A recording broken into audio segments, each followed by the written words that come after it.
ay we read a. None iyo dufite a na y dusoma a. Examples: clay ni ibumba, spray ni ugucucira, nk'igihe ugiye kwinjira muri banki cyangwa ahandi hantu hari hose bakagucucira alcohol, gutyo ni spray. Ray ni umurasire, delay ni ugukererwa, sway ni umwicundo, to sway ni ukwicunda, ku mwicundo, lay ni ukuryama, away ni inzira, May ni mu kwezi kwa gatanu. EY at the end of the word we read E. Noneho iyo dufite E na ya inyuma y'ijambo dusoma E. Examples: ingero: donkey ni indogobe, turkey.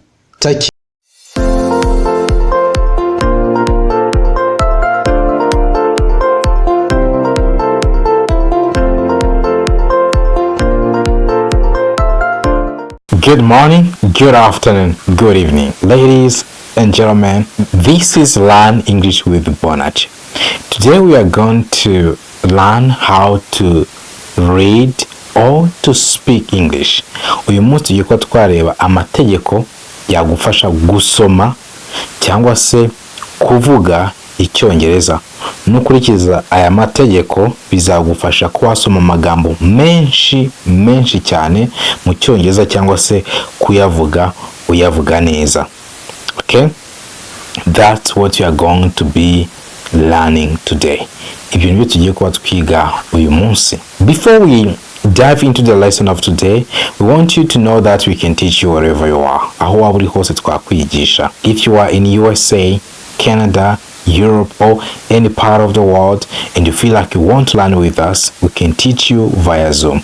Uri muri Amerika, muri Canada, muri Europe n'ahandi hose ku isi, ukaba wifuza kwigana natwe, turagukurikirana waba uri hasi, waba uri mo hagati ushaka kuzamura kugeza igihe uvuga Icyongereza nta kibazo kuri Zoom. Now, let's dive into the lesson of today. Reka twinjire mu isomo ry'uyu munsi. Let's learn how to read and how to speak English. Let's do this. First and foremost, we are going to start with the. Tugiye guhera kuri the. Ino ni the ntabwo ari fa. Benshi bakunda kuyitiranya na fa yo mu Kinyarwanda. Icyongereza kigira fa kikagira na the. Ino rero ni the. Ntabwo ari fa. Examples: ingero. Nzajya nkubwira ijambo ndigusobanurire no mu Kinyarwanda kugira ngo ngufashe icyo utumva ugisobanukirwe. Thumb ni igikumwe. Think ni gutekereza. Thank ntabwo tuvuga thank, tuvuga thank you. Thank you ntabwo ari thank you. Murakoze. Earth isi. Truth ukuri. Oath indahiro. Thursday kuwa kane. Thin unanutse. Ikindi nanone, th can also be read as the. Th nanone ushobora kuyisoma nka the. Examples: ingero. Muribuka ko twize demonstrative pronouns. Ziriya demonstrative pronouns zose tuvuga the, this ni iki, these ni ibi, that ni kiriya, those ni biriya, there hariya, than kuruta, then nyuma yaho, the ni article, ni definite article, ntabwo turiga articles. Ikindi tugira GHT we read T, dusoma T. Iyo dufite GHT dusoma T. Examples: tight ni ikintu gifashe. Night ivugwa nka night y'ijoro, ariko night dufite K imbere bivuze umusirikare wo mu bwami. Height ni uburebure.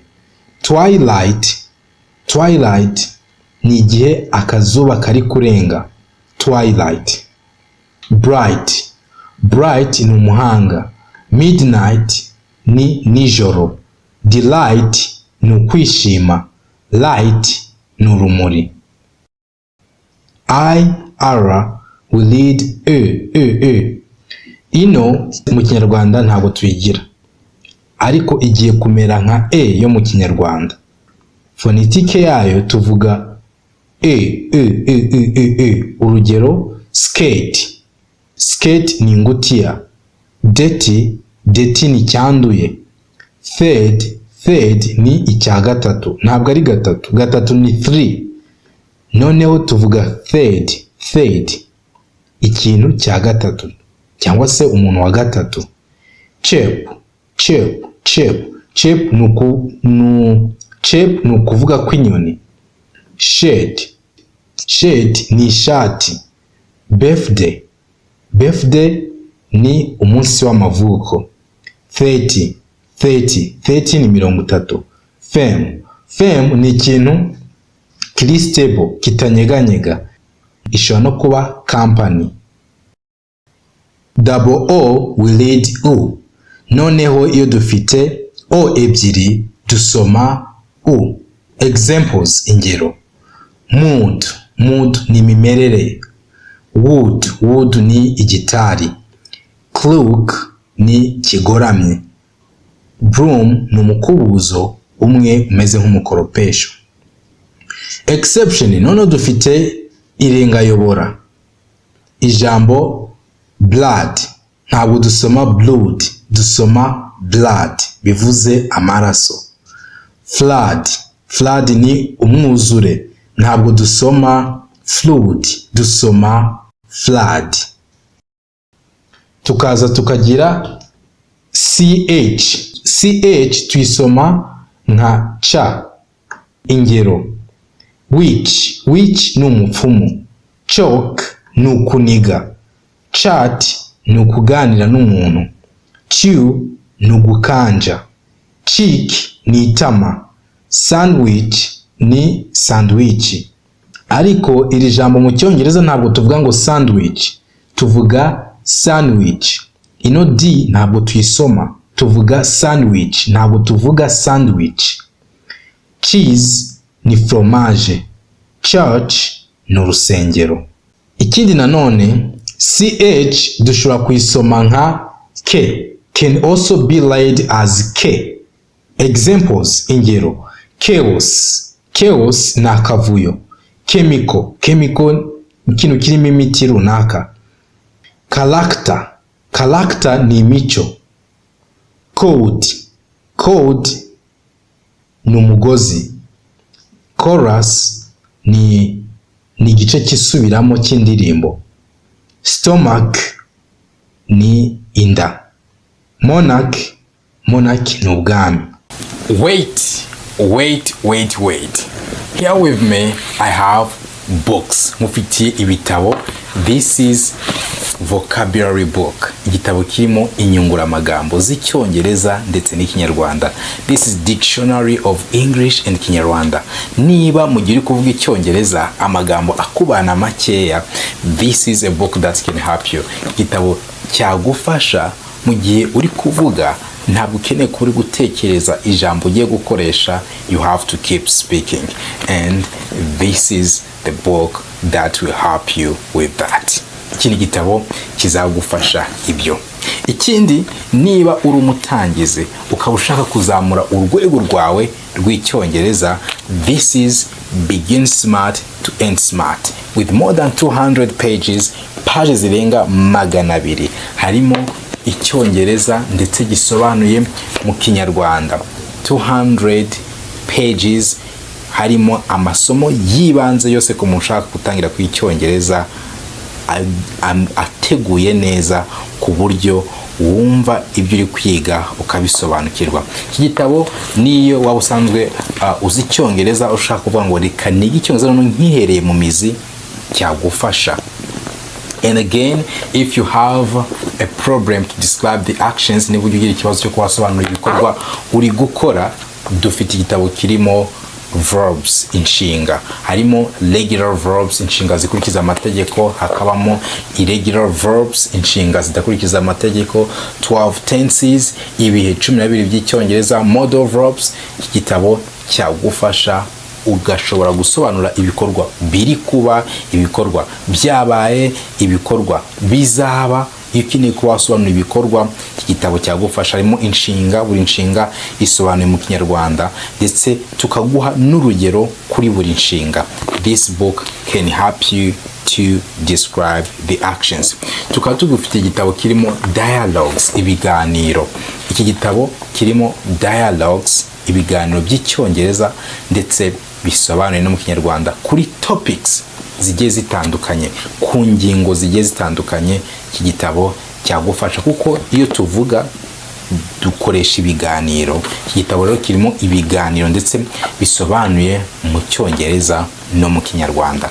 If you need one of our books, ubaye ukeneye kimwe muri ibi bitabo cyangwa se byose ukaba ubikeneye, watumenyesha kuri 0780 29 312. Let's continue the lesson. Tugeze kuri PH. PH tuyisoma nka fa. Examples, ingero: elephant, inzovu; trophy, igikombe, ariko ntabwo ari igikombe cyo kunyweramo, ni igihe uba watsinze igikombe baguha nicyo twita trophy.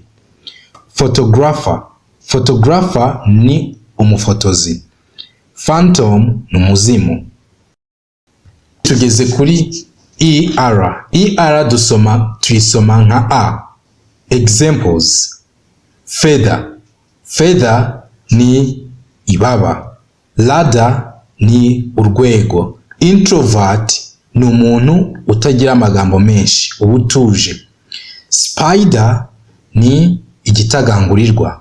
Whisper ni ukwongorera. Sower ni umubibyi. Stranger ni ikintu kidasanzwe. Extrovert ni umuntu uri sociable, wisanzura. Urumva introvert ni opposite ya extrovert. Twakomeje tugeze kuri UR, tukayisoma nka a. Urugero: church, urusengero. Heart, kubabaza. Burn, gutwika. Turn, guhindukira. Thursday, kuwa kane. Curse, umuvumo. Saturday, kuwa gatandatu. Curve, agaheto cyangwa se umurongo wihese. Curve. Tugeze kuri OR. OR, at the end of the word we read a. OR iyo iri inyuma y'ijambo tuyisoma nka a. Urugero: minor. Minor ni utaruzuza imyaka y'ubukure. Mirror ni indorerwamo. Razor ni urwembe. Emperor ni umwami w'abami. Tugira king. King aba ari umwami. Emperor noneho ni umwami w'abami. Pastor ni pasiteri. Advocator. Advocator ni umuvugizi. Dictator ni ukandamiza. Savior ni umucunguzi. OR can also be read as O. Noneho OR dushobora kuyisoma nka O. Examples, ingero: corn. Corn ni ikigori. Noneho hari icyongereza cy'abanyamerika hakaba n'icyongereza cy'aba British. Abongereza bavuga maize. Maize ni ikigori. Noneho abanyamerika bavuga corn. Na corn nayo ni ikigori, ariko abanyamerika ko bayivuga. And then I will take time explain to you difference between American English and British English. Zafata igihe musobanurire icyongereza cy'abanyamerika n'icyo abongereza. Thorn. Thorn ni ihwa. Worth. Worth ni agaciro cy'ikintu. Horse. Horse ni ifarasi. Cork ni ikijegeri cyangwa se umufuniko w'icupa. AY we read A. None iyo dufite A na Y dusoma A. Examples: clay. Clay ni ibumba. Spray ni ugucucira, nk'igihe ugiye kwinjira muri banki cyangwa ahandi hantu hari hose bakagucucira alcohol, gutyo ni spray. Ray ni umurasire. Delay ni ugukererwa. Sway ni umwicundo. To sway ni ukwicunda, ku mwicundo. Lay ni ukuryama. Away ni inzira. May ni mu kwezi kwa gatanu. EY at the end of the word will lead E. Noneho iyo dufite E na ya inyuma y'ijambo dusoma E. Examples, ingero. Donkey ni indogobe. Turkey ni idendo. Monkey ni inkende. Honey ni ubuki. Valley ni ikibaya. Key ni urufunguzo. Money twese turayazi. E and A will lead E.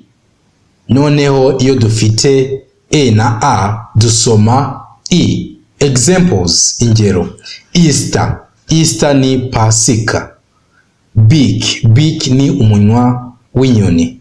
Cheap ni gihendutse. Steam ni umwotsi. Leak ni ugutura. Neat ni igisukuye. Meal ni ifunguro. Dream ni ukurota. E and A can also be read as A. Noneho E na A dushobora kuyisoma nka A. Examples, ingero. Death, urupfu. Breath, guhumeka. Feather, ibaba. Heavy, kiremereye. Weather, ikirere. Breakfast, ifunguro rya mu gitondo. Head, umutwe. Double E will lead E. Noneho iyo dufite E ebyiri dusoma E. Examples, ingero. Peel ni uguhata. Beetroot ni betirave. Sneeze ni kwatsamura. Seed ni urubuto. Bee ni uruyuki. Breeze ni umuyaga. Squeeze ni ugukanda. Wheel ni ipine. LE at the end of the word will lead O. Noneho iyo dufite LE inyuma y'ijambo dusoma O. Examples, ingero. Middle ni hagati. Stable ni kitajegajega. Bubble ni urufuro. Struggle ni ingorane. Paddle ni ikinyongesho. Vehicle ni ikinyabiziga. Pimple ni igiheri cyo mu maso. Pimple. AL will lead O. Noneho iyo dufite A na la dusoma O. Examples, ingero. Walk ni ukugenda bimwe bisanzwe. Imoto ni ikidapfa. Noneho ikintu gipfa tuvuga moto. Also bivuze na. Illegal ni ikidakurikije amategeko. Hospital ni ibitaro. Mental ni cyo mu mutwe. Vital ni ikintu cy'ingenzi. A and double L will lead O. Noneho iyo dufite A na L ebyiri dusoma O. Examples, ingero. Call ni uguhamagara. Fall ni kugwa. All ni byose. Waterfall ni isumo. Manhole ni inzu mberabyombi. Gallbladder ni agasendababoyi. Mall ni isoko rimwe rinini cyane. This is the end of our course today. Subscribe for another course very soon. Kora subscribe uzabone izindi video. I love you guys. See you next time.